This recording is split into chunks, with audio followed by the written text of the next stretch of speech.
Hi there, my cell phone device has issues. I'm waiting for a camera to arrive that I have ordered on the oh come on! Oh, this phone that I've ordered on the internet. This cell phone device, not cell phone, so not a phone, but a camera, and it's gonna come in April. So until such time that we have a much better 4K quality camera rocking up in the mail. Well, it's not really gonna be a mail. It's probably gonna be some dude on a motorbike delivering it to me. We're gonna have some issues with speech lagging every so often when I do record on my phone, and we're also going to have challenges with sound being aligned to me speaking, so lag issues. Yeah, no, as long as you hear me. I discovered with my other video that all that matters is the audio, and so far as the audio is coming through, we're good to go, because this is the gospel. We're not here for aesthetic reasons. We're here for audible reasons. Faith comes by hearing, and hearing by the word of God. So if you hear the word, we're good. Anyway, I just had to put that caveat out there, lest you should find me disinteresting or uninteresting. And for me, it's like, yeah, you know, a wicked and a perverse generation that is full of laziness will just be annoyed by a poor quality video, albeit delivering very high quality words, because the world is lazy. But anyway, let's move on. I was talking in the previous part about the slothfulness of this current generation, how lazy the world is. YouTube. Alrighty, maybe not just YouTube, but across the board. Herein lies a prophecy, okay, given us in this prophetic word that is called the Bible. In 2 Timothy 3, one of the first character flaws of the human race described therein is the love of money. And people will do anything at all to make it, not only very quickly, but also without doing anything at all. Back in the day, get-rich-quick schemes were a total, taboo. Not only were they taboo, everybody generally consented or agreed that they are impossible. And that most people who try to lazily just get their day in court just don't get anywhere. This is the first time in the history of, I would imagine, the entire human race. Here, right now, where we're chilling in the 21st century, where lazy people actually get their day in court, where get-rich-quick schemes are actually a thing, and people who work hard don't actually get rewarded for it. So the scriptures say, you will reap what you sow. It appears as if though things have been discombobulated and the scriptures are not true in so stating such a thing as that you will reap what you sow, because there are people that are sowing wealth like no man's business, reaping absolutely nada, zero, ash. Well, that is an eternal word that the scriptures highlights, in the sense that it comes from an eternal God, for all scripture is God breathed. So when the Bible says you reap what you sow, know and understand that you will reap what you sow. So if you are lazy, you will ultimately reap the fruit of laziness. This current age that we're living in is the last days. We know it as the last days. That's what the Bible calls it, okay?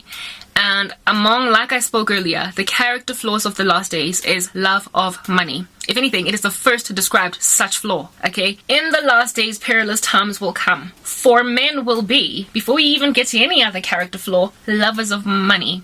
Lovers of money. And then of course there's lovers of self, boastful, proud, etc. But the first one is love of money. It is also written in the scriptures elsewhere that the love of such thing, is the root of all kinds of evil. The love of money is the root of all evil. I guess that's why it made number one in the list of character flaws in the last days generation.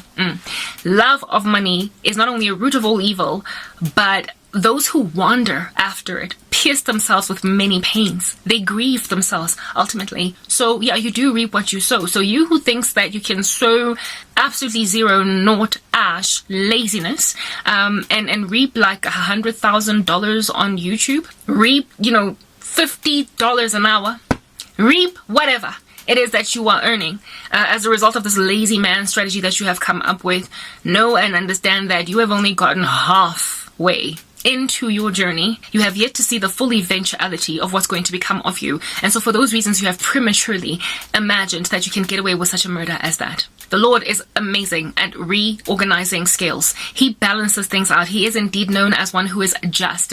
So the recalibration of scales is what he just naturally does. So if you have tipped any scale over, understand he will balance it out. And if at all you are on some weird end of that scale that is unfavorable by him, when the scales do get recalibrated, you're going to be the one to lose.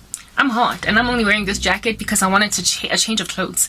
I'm living in squalor and obscurity, so I tend to wear the same clothes every day, but I don't want to come here in that yellow jacket, so I wore this one. But it's boiling me. So the sooner we can get this message out, the better, so I can stop boiling. Okay? Listen up, you guys. The love of imali, the love of money. I'm trying to make this hairstyle look like it works, but frankly, it's not even supposed to be a hairstyle. It is just a brought down old do that I just can't finish bringing down because of, that slothfulness that I am busy talking about. You guys are like the sloth on the road that everybody is busy accommodating. So this little short that I was watching on YouTube, I don't even know why it was a short, because frankly it felt long because of how slow that sloth was. This dude tried to use a little sticky to bring the sloth off the road, and the sloth was taking like 10,000 decades to get off the road, and they did that in a short. Okay, now my frustration with that sloth was, it's in the road, it is somewhere where human beings are supposed to be driving at high speeds, and now everybody has stopped, and in order to not agitate the sloth, this dude is using a stick instead of just grabbing it by the neck and throwing it in the bush. Like literally just throw it in the bush and it will roll over after over 10 years, but it's just what it does. I don't even know how it eats and how it fulfills or satiates its desire. Have you ever starved, guys? You know how fast you eat? A sloth can't even eat fast when it's hungry. So, whoa, what a befitting name. For how long exactly, oh slothful generation, do you anticipate that the rest of us are just going to like park our vehicles in a convoy, do you understand, behind you as we watch you try to get across the road, and so we don't agitate you, grabbing little stickies to move you over while you're causing like a backup of traffic at the back? How long do you think people are going to sit you out? How long do you think it's going to take for the human race to just get fed up with working like dogs while slothful randoms collect the ka-ching-ching and are just moved off the road with a stick because we don't want to agitate you? Recalibrating of scales, unfortunately, for those of you who are on the negative end of those scales, happens suddenly, it happens swiftly, and it happens overnight, which means lifestyle changes happen overnight too for the slothful. Allow me to explain to you a brand spanking new culture that I have identified, discovered, happened upon on YouTube in my endeavors to dishonor God by trying to do things my own way because I think I'm Frank Sinatra. In this endeavor of mine to make money real quickly because I'm frustrated by being exploited, or at least those attempting to, or being abused, or whatever. I just want to get out of the squalor. Like, who wants to live like this? Who does not want a beautiful background in their like videos? Because you got that apartment game down, okay? I don't want to be in this environment, but I'm in it, okay? And I've been trying to get out at the speed of lightning, forgetting about all of the long suffering I've endured so far, all of my fortitude so far, trying to throw that out the window, because I want a get rich quick scheme too, not to work out for me when that's never really been my general makeup. However, all things work out together for the good of them who love the Lord and are called according to his purpose. So I came across some lessons learned in this journey of mine to get rich quick, okay? I didn't try to get rich, I just wanted to get comfortable. I hate my life, but you know what? We are all aware that that is a fact. Listen up. In my endeavors to make money anyhow that I possibly could, I happened upon a section of YouTube that is avoidant by me. It's been avoided for the longest amount of time. It comes highly recommended. If you are a brand spanking new individual on the internet or on YouTube and you don't have a Google account, or you do have a Google account, you're logged on with your own name, if you have not trained YouTube algorithms what to show you, you will automatically get recommended this kind of content first, because it is the kind of content that is most viral, right? If you are new on YouTube, you will get recommended stuff from Mr. Beast, stuff from the biggest YouTuber out there, just viral content, right? Viral content. You have to train the algorithm to just not push that stuff up your throat, okay? Yeah, well, I've been starting a lot of new channels in order to try and make money, all right? And so I also got like highly recommended these things first before I trained the algorithms to show me what I want to see, all right? Now, these videos that you will find on a landing page of a new YouTuber with no search experience, 60% of the time on the landing page, you're going to encounter make money, make $100 an hour with ChatGPT, or $100 a day with Jasper, or like use Canva to make $500 in a second. Like, yeah. They will be all up in your grill, flooding your face. They are the highest recommended videos. The first ones you happen upon when you have not trained the algorithms what you want to watch. And they are clickbait like no man's business. They run into the millions in terms of views and within a very short space of time. They are a massively respected niche, and it is a niche that if anybody at all wants to just start a YouTube channel for the sake of starting a YouTube channel, not because you're passionate about anything at all, but just because you just want to make a real quick buck, or you're bored with your boss, or you're annoyed with your life, YouTube will tell you based on, you know, these particular channels that this is the best way to go if you want a YouTube channel, if you just want to make money.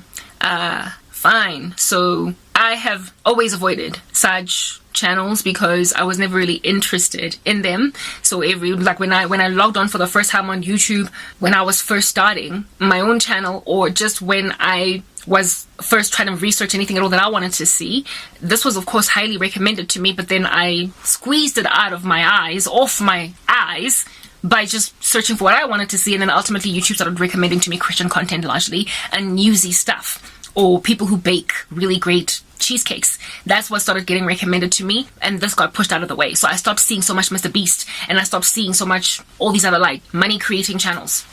Very well, I got into sorrow, and I'm still in sorrow, and I got hurt really badly by quite a few people who happened upon my poverty and then just imagined, I'm gonna abuse this girl because she has nobody. And then I was like, I'm sick and tired of being poor, and I want to make money, so I'm going to research. Like literally I was innocuously researching how I can perhaps earn money online, and YouTube was more than delighted to recommend these channels to me.